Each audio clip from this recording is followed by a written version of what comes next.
Welcome back to Astutis TV. I'm Brenig, the Technical Director here at Astutis, and today I'll be talking you through how to do a workplace risk assessment.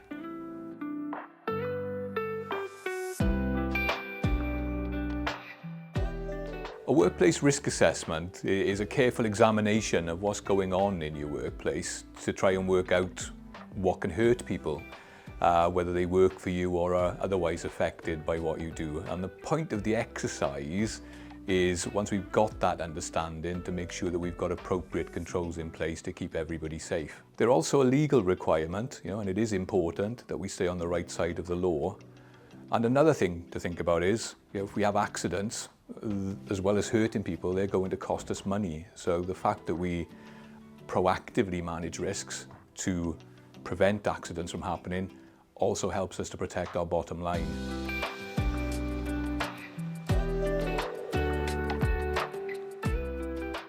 Well, the Health and Safety at Work Act, which has been with us for over 50 years now, doesn't actually use the language of risk assessment, but the general duties on employers to make sure that their employees and others are not harmed in the workplace indirectly require us to do a risk assessment. So we've got an overarching general duty to do risk assessments under the Management of Health and Safety at Work regulations, and that should be enough, but the way the legislation evolved as it was driven from Europe has left us in a position where we've got lots of topic-specific regulations dealing with risk assessment of specific hazards or specific activities. So you think about working at height, you think about electricity at work, you think about work equipment, you think about hazardous substances that you might use in the workplace. It's very, very likely that we'll have a specific set of regulations dealing with it. That's not to say that you need to worry about them all individually, because the basic principle of risk assessment doesn't change drastically from one set of legislation to another. So if you do a good risk assessment and you understand the hazards you're assessing, then once should be enough.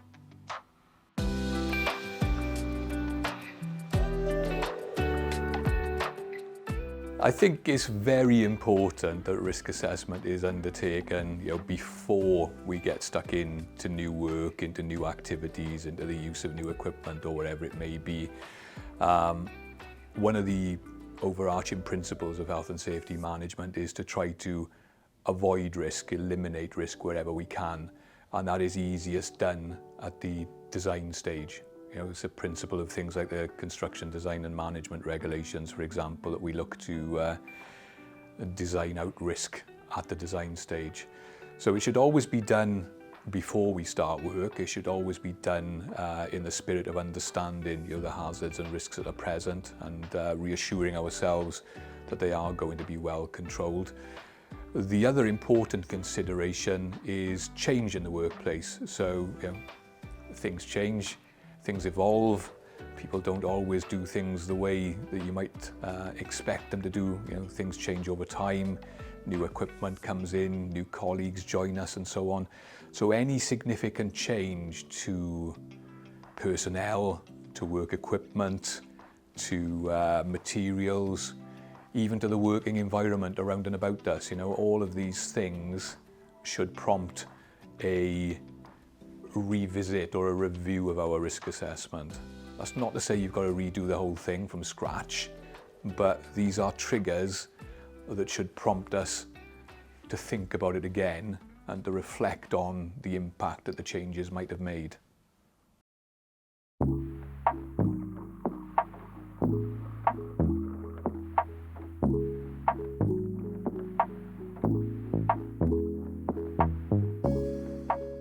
The process of risk assessment is typically understood as a sort of 5-step process, I guess, since the Management of Health and Safety at Work regulations came in back in '92, and the HSE provided the first sort of guidance for employers to follow in that regard.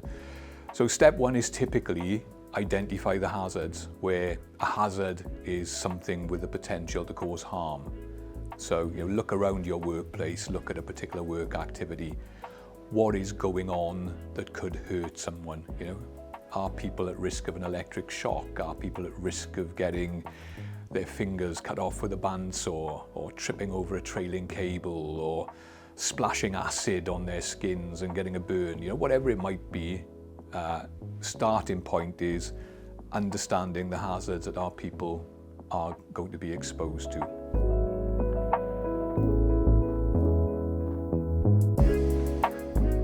Second point is to think about who might be harmed and how. So a starting point is to think about the worker, the operator, the user, you know, the person in the firing line, the person at the coal face. But we also need to think about the people around and about them, the people who might be working nearby or passing by, the people who might be clearing up after them or maintaining the work equipment this evening or whatever it might be. And we also need to think about vulnerable individuals and vulnerable groups of people. So do we have colleagues who may be at greater risk because they're pregnant, because they're disabled, because they're a young person and physically and psychologically immature?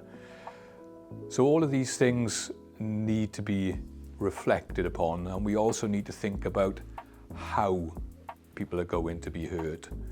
So how do people interact with the hazard? And how does that hurt them potentially? So you've got a trailing cable on the floor. You know, the hazardous event associated with that is somebody is going to trip over it. They're going to trip over a trailing cable, potentially fall to the floor. And if they do that, how are they going to be hurt? Well, you know, we could be talking about a sprained wrist. We could be talking about a bruised knee.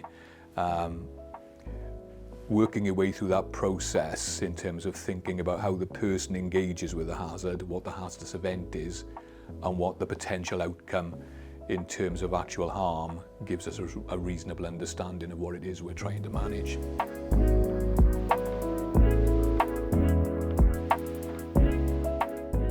So step 3 is the risk evaluation. This is where we think about how likely it is that a hazard is going to hurt someone, and if it does hurt them, how severe the consequences are going to be.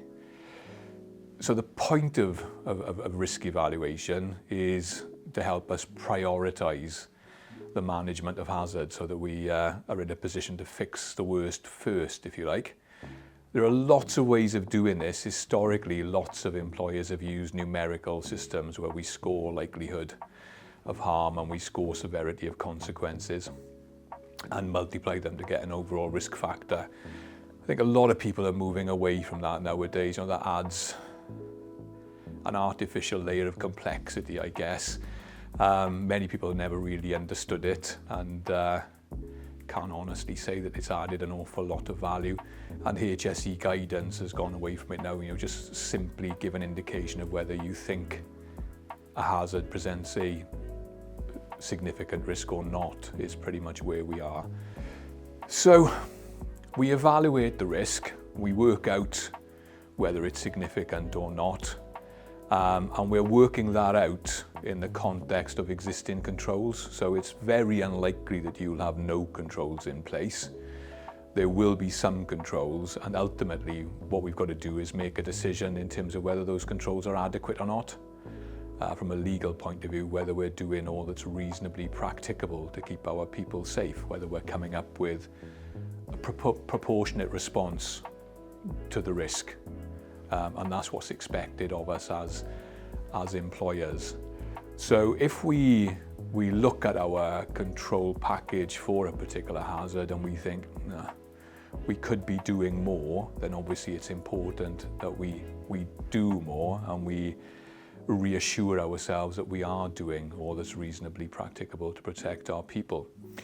Now, one of the most straightforward ways of doing that is to understand what good looks like. What does good hazard control look like when we're looking at hazardous substances, manual handling operations, or whatever it might be? We are quite fortunate in that there is a lot of good quality guidance from the Health and Safety Executive or the HSE. So if we can find that guidance, or better still, approved codes of practice, and understand what the HSE's recommendations are in terms of good practice and adopt those good practices, then we can be reasonably comfortable that we as employers are going to be legally compliant and are going to be doing all that's reasonably practicable to look after our workers.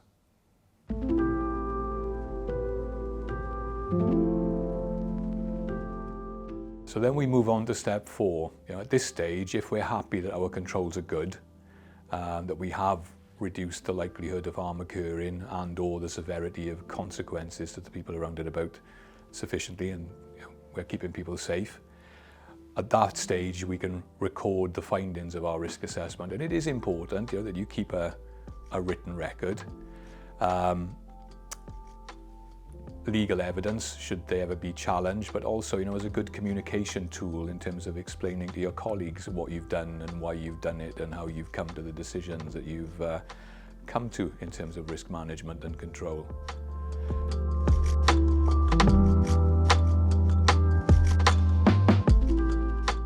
And then finally we move on to step 5, where we've got to think about when are we going to revisit and review these risk assessments. So we mentioned already, that we do a risk assessment before we start work, because that's the stage that it's easiest to design out risk. We mentioned that change is important, and if things change, we should revisit our risk assessment. We should also sort of factor in a periodic review as a matter of course, and that would be proportionate to the risk as well. But typically, we'll make a note to pull out these risk assessments in 6 or 12 months' time, run our eyes over them again, and make a decision in terms of whether we're happy that things are the same and the controls remain effective, or whether we need to do a little bit more to make sure we are properly looking after our people.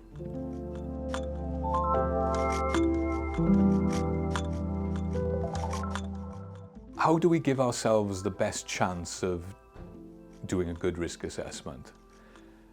It's important, that the people who do risk assessment are out and about on the shop floor, actually observing real work and speaking to the people that are doing the day job.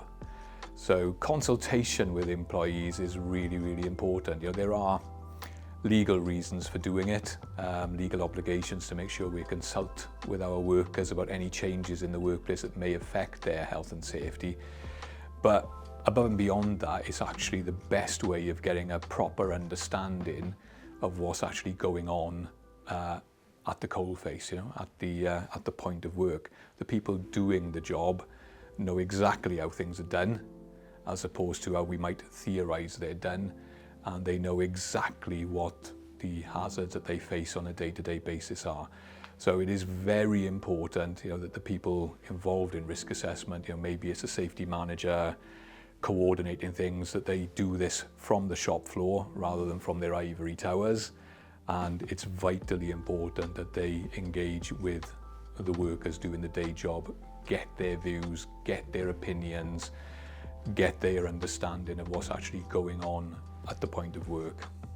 Hopefully that was a decent overview of what risk assessment is and why it's important. If you need any more information, there's a wealth of resources available on the Astutis website. Thanks very much for watching, and as always, stay safe.